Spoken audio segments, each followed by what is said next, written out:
Vote चोरी, vote धांधली ऐसे बड़े आरोपों से इस वक्त चुनाव आयोग जूझ ही रहा था कि इस बीच जैसे कहते हैं ना कि एक तो करेला ऊपर से नीम चढ़ा, ऐसी एक और खबर सामने आ गई।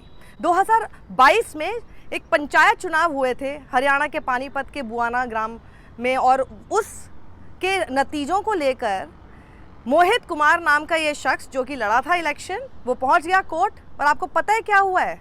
पहली बार इस तरह की कोई चीज़ हुई है कि सुप्रीम कोर्ट ने कहा कि इसकी रिकाउंट कराओ, और रिकाउंट के बाद आपको पता है इतना बड़ा जो फेर बदल और खेल हो गया है वो ये कि चुनाव का नतीजा पलट गया। सुप्रीम कोर्ट ने अपने सामने, अपने यहाँ दोनों पार्टियों की सामने मौजूदगी में रिकाउंटिंग कराई है, और वो रिकाउंटिंग के बाद जो अभी तक सरपंच बना घूम रहा था वो तो गलत सरपंच था, ये सामने आया। आप सोचिए कि जब छोटे छोटे चुनावों को लेकर इतनी बड़ी धांधली दिखाई दे रही है, तो इस देश में जिस तरह का चुनाव हो रहा है और जिसके इतने सारे पुख्ता सबूत इस वक्त सामने आ चुके हैं, तो उनका नतीजा आखिर क्या होगा इसका अंदाज़ा आप खुद लगा सकते हैं। बिहार के एसआईआर को लेकर लगातार कटघरे में खड़ा हो रहा है चुनाव आयोग, और भारतीय जनता पार्टी क्यों उसको डिफेंड करती फिर रही है, ये एक और बड़ा सवाल इसमें हो रहा है। पहले मैं आपको ये खबर बताती हूँ और उस बीच में मैं आपको बताऊंगी कि एक बहुत बढ़िया बात टीएमसी की तरफ से लोकसभा सांसद जो कि डायमंड हार्बर से सांसद हैं अभिषेक बैनर्जी, उन्होंने एक सही बात और बहुत ही लॉजिकल बात कही है कि अगर एसआईआर सही है तो फिर तो एसआईआर सही है, तो इसका मतलब ये है कि आप ये खुद मान रहे हैं कि अभी तक जिस तरह से चुनाव हो रहे हैं, जो लोग वोट कर रहे हैं वो लोग गलत लोग हैं जो वोट कर रहे हैं, कितने लोगों के तो नाम कट जाने चाहिए थे। तो फिर ये किस तरह से लोकसभा चल रही है, इसको तो डिसॉल्व कर देना चाहिए।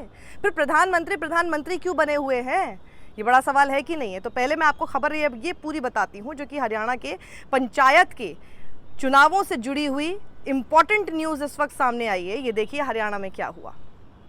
लगातार सवाल ईवीएम पर भी उठते रहे थे, और देखिए ईवीएम में क्या हो गया। ये बुआना लखू विलेज है जहां पर ये सरपंच के चुनाव थे, पंचायत चुनाव थे, जिसमें रिकाउंटिंग कराई गई, और सुप्रीम कोर्ट ने अपने ही प्रेमिसेस में इसकी रिकाउंटिंग कराई, जिससे कि पूरा का पूरा रिजल्ट ही बदल गया। सुप्रीम कोर्ट के जो ओएसडी रजिस्ट्रार हैं कावेरी, उन्होंने दोनों ही पार्टीज़ के और साथ ही उनके वकीलों की प्रेजेंस में ये पूरी एक्सरसाइज की थी, जिसका वीडियो तक बनाया गया है। क्योंकि ये मामला चला गया कोर्ट, तो कोर्ट ने जब इसके ऊपर पहली बार इस तरह की कोई चीज़ हुई है कि उन्होंने ईवीएम के रिकाउंटिंग की बात कही। अभी तक कोर्ट्स हमेशा नज़रअंदाज करते हैं, इग्नोर कर देते, मना कर देते हैं, ऐसी किसी पिटिशन को बहुत ज़्यादा तूल नहीं देते थे। लेकिन इस बार जब उसको किया गया है तो आप देखिए क्या सामने आया। वही जिस आरोप को लेकर मोहित कुमार नाम का ये शख्स कोर्ट पहुंच गया था। डेप्यूटी कमिश्नर कम इलेक्शन ऑफिसर जो है पानीपत के, उनके मुताबिक ये नोटिफिकेशन जारी किया गया था इस संदर्भ में कि 2 दिन के अंदर ये डिक्लेयर करना चाहिए कि जो एप्लिकेंट है यानी कि मोहित कुमार, उनको सरपंच, ऊपर वाले चुनाव, जिस चुनाव की यहाँ पे बात हो रही है, उसका सरपंच घोषित किया जाता है ग्राम पंचायत में मेंशन करते हुए। Bench led by justice Suryakant said in its August 11 order. जो एप्लिकेंट है मोहित कुमार, उनको ऑफिस को सरपंच के तौर पर अज्यूम करने का पूरा मौका दिया जाएगा, fourth with and perform his duties. आप लोगों ने अगर पंचायत सीरीज़ देखी होगी तो आप समझ जाएंगे कि पंचायत के चुनाव किस तरह से होते हैं और कितने इंपॉर्टेंट गांव के लिए होते हैं। और वो पंचायत के चुनाव आप सोचिए कि वहाँ पर वोटर्स जहाँ पर कम है वहाँ पर ही इतनी धांधली हो पा रही है, तो जहाँ पर इतने बड़ा इलेक्टोरेट होता है वहाँ पर किस लेवल की धांधली होती होगी, जिसे हर बार इग्नोर कर दिया जाता है। और जब शिकायतें होती हैं तो उसको इस तरह से कह दिया जाता है ये हर बार देखिए ईवीएम पर ही जो है आरोप लगाना शुरू कर देंगे। तो हुआ ये था कि कंट्रोवर्सी ये थी कि इलेक्शन जो है सरपंच का वो 2 नवंबर 2022 को हुआ था, जिसमें कुलदीप सिंह को मोहित कुमार के जो राइवल थे उनको विजयी घोषित कर दिया गया था। जो एप्लिकेंट है यानी कि जिन्होंने अपील की, यानी मोहित कुमार ने एक इलेक्शन पिटिशन इस पूरे रिजल्ट को चैलेंज करते हुए, चुनौती देते हुए फाइल की थी एक एडिशनल सिविल जज सीनियर डिवीज़न के उनके सामने, जो कि इलेक्शन ट्राइब्यूनल है पानीपत का, उसके भी एडिशनल सिविल जज हैं।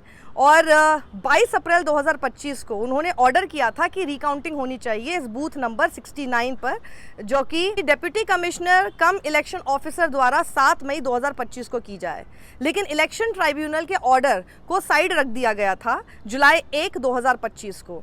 फिर जो अग्रीव्ड है यानी जो एपेलेंट था वो हाई कोर्ट पहुंच गए, वो नहीं माने क्योंकि उनको पता था, बहुत ज़्यादा इस बात के लिए दृढ़ एक अंडरस्टैंडिंग थी, एक कन्विक्शन था कि ये जो हुआ गलत ही हुआ है और अभी कुछ भी हो जाए अब मैं ऊपर वाले कोर्ट पे जाऊंगा, हायर कोर्ट पे जाऊंगा। और हायर कोर्ट में जब वो गए तो वो, और फिर हायर कोर्ट के ऑर्डर के बाद भी जब वो उनके पक्ष में उस तरह का ऑर्डर नहीं आया तो वो सुप्रीम कोर्ट चले गए। देखिए कैसी कानूनी लड़ाई 3 साल से लड़ रहा है ये शख्स, 3 साल हो गए उस चुनाव को, और अब जाके जो उसका राइटफुली उसका एक अधिकार था 3 साल पहले का उसे नहीं दिया गया, और 3 साल तक गलत शख्स को आपके सामने जिस तरह से सरपंच बनाकर रखा गया, यही सवाल तो अभिषेक बैनर्जी उठा रहे हैं। फिर तो अगर एसआईआर बिल्कुल सही है और आपके हिसाब से कुछ भी फ्रॉड ही नहीं है और इतने सारे लोग जिनके नाम इस वक्त काट दिए हैं आपने वोटर लिस्ट से, तो उन्होंने फिर अभी पिछले साल ही हुए लोकसभा चुनाव में कैसे वोट कर दिया? इस हिसाब से तो ये लोकसभा होनी नहीं चाहिए। प्रधानमंत्री इस देश के मुखिया फिर मुखिया होने नहीं चाहिए।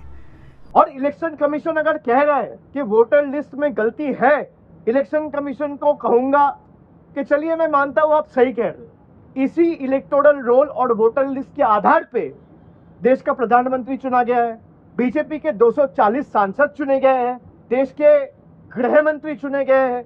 इसी वोटर लिस्ट के आधार पर यही सांसद जो चुने गए हैं वो आने वाले दिन में राष्ट्रपति चुनेंगे, उपराष्ट्रपति चुनेंगे। अगर वोटर लिस्ट में कोई भी इरेगुलरिटी है तो भाई लोकसभा डिसॉल्व होनी चाहिए। पूरा देश में एसआईआर करी है, कोई दिक्कत नहीं है, लेकिन अब सिलेक्टिव नहीं कर सकते ना। और बीजेपी ने वोट चोरी करके इलीगली, अनएथिकली, अनकॉन्स्टिट्यूशनली पावर में आया है।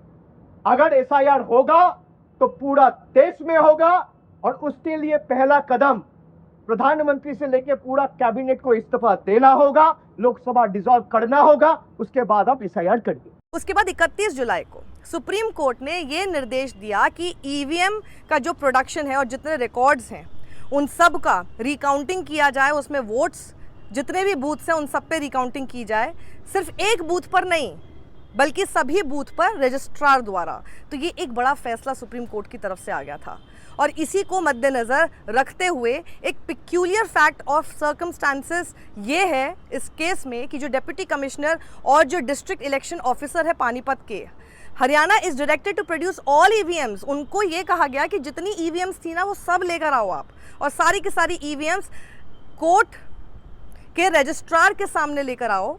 और फिर नॉमिनेट किया सेक्रेटरी जनरल को सुबह 10 बजे 6 अगस्त को कि वो इसकी रिकाउंटिंग करें। नॉमिनेटेड रजिस्ट्रार जो है वो पूरे वोट्स काउंट करेंगे, not only of the disputed booth, यानी जिसको लेकर ये चैलेंज किया गया था, जिसको लेकर कोर्ट पहुंचे थे, सिर्फ उसके लिए नहीं बल्कि जितने बूथ थे उस चुनाव में उन सभी बूथों पर, और उसकी पूरी वीडियोग्राफी होगी, ये भी उन्होंने निर्देश दिया। पिटिशनर और साथ ही जो रिस्पोंडेंट थे, नंबर 1 रिस्पोंडेंट और या फिर उनके जो ऑथराइज एजेंट्स हैं वो वहाँ पर रिकाउंटिंग के दौरान मौजूद रहने चाहिए, ये भी उन्होंने निर्देश जारी किया। 6 अगस्त 2025 को ओएसडी कावेरी ने रिकाउंट किया कि जो जितने भी बूथ के वोट्स थे 65 से 70 के बीच, और सबमिट किया एक रिपोर्ट को जिसमें टोटल 3767 वोट कास्ट किए गए थे। जो याचिकाकर्ता थे मोहित कुमार, उनको 1051 वोट मिले थे अगेंस्ट 1000 वोट जो कि उनके nearest rival respondent Kuldeep Singh को मिले थे। तो आप सोचिए 51 वोट का डिफरेंस था। 51 वोट से तो मोहित कुमार जीते होने चाहिए थे, और पिछले 3 साल से अपने हक की लड़ाई लड़ रहे हैं, कभी निचले कोर्ट, उसके बाद हायर कोर्ट, उसके बाद टॉप कोर्ट तक पहुंचते हुए। और फिर कोर्ट ने पाया कि हम पूरी तरह से सेटिस्फाई हैं इस बात को लेकर, जब वीडियोग्राफी भी इसकी हो चुकी है कि ये जो पूरा प्रोसेस था ये उस समय पर सही नहीं हुआ था, और रिकाउंटिंग में ये पाया गया है कि चुनाव का तो रिजल्ट ही पलट गया। ये मैं आपको खबर इसलिए बता रही हूँ, ये बहुत इंपॉर्टेंट है आपके लिए जानना कि जहाँ पर 1000 वोट और 1051 वोट के बीच का 51 वोट का जो डिफरेंस था उसमें धांधली हो गई। इतने कम वोटों में जब धांधली हो गई, तो जब एक बड़ा इलेक्टोरेट होता है, ज़्यादा वोट होते हैं, लाखों में होते हैं, तब किस लेवल पर धांधली हो सकती है इन्हीं ईवीएम से। और इसी पूरे एसआईआर टाइप का जो हमारे सामने फ्रॉड दिखाई दे रहा है, तो जिस तरह का चुनाव आयोग की तरफ से जो पूरा सिस्टम है वो कितना ही फुल प्रूफ है ये तो हम देख ही सकते हैं। और इसीलिए ये वीडियो ज़्यादा लोगों तक पहुंचाना बेहद ज़रूरी है। जब खेल पलट गया पानीपत के इस एक छोटे से गांव में, तो देश भर में उस नतीजे का क्या होना चाहिए अगर सारे के सारे ईवीएम्स की रिकाउंटिंग स्टार्ट हो जाए, पर ये सब करेगा कौन? और इसीलिए जनता को इस वक्त जागरूक कराना जरूरी है। एसआईआर का मुद्दा सबसे ज्यादा तूल पकड़ा हुआ है और ऐसे में सब जागरूक होंगे तो सवाल करेंगे, और हो सकता है कि फिर सरकार भी और चुनाव आयोग भी दबाव में आए कुछ करने के। सत्यमेव जयते।